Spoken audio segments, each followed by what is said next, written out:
Hello friends, நம்ம சேனலில் வந்து வில்லேஜ் பெயின் சேனலில் இனிமேல் மீனை பற்றியும் வரும்.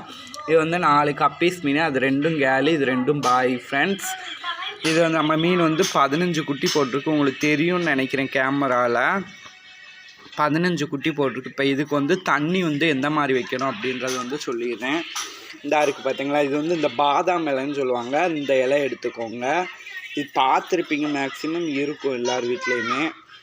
இந்த இலையை வந்து ஒரு 3 மணி நேரம் ஊற போட்டு அந்த தண்ணி வந்து இந்த மாதிரி எல்லோ கலரில் வந்துடும். இந்த தண்ணியும் இவ்வளோ அளவு வந்து கல்லுப்பு. நீங்கள் இப்போ வந்து இது ஆஃப் வந்து இந்த 1/4% இந்த தண்ணி எடுத்துக்கிட்டிங்கன்னா 3/4% வந்து நல்ல தண்ணி எடுத்துக்கணும். எடுத்துகிட்டு இவ்வளோண்டு உப்பு அது எல்லாமே போட்டு வச்சிடணும். போட்டு வச்சுட்டு ஒரு அரை மணி நேரம் ஊற வச்சுட்டு இந்த குட்டி போட்ட மீனை வந்து இதில் வந்து எடுத்து விட்டுறணும்.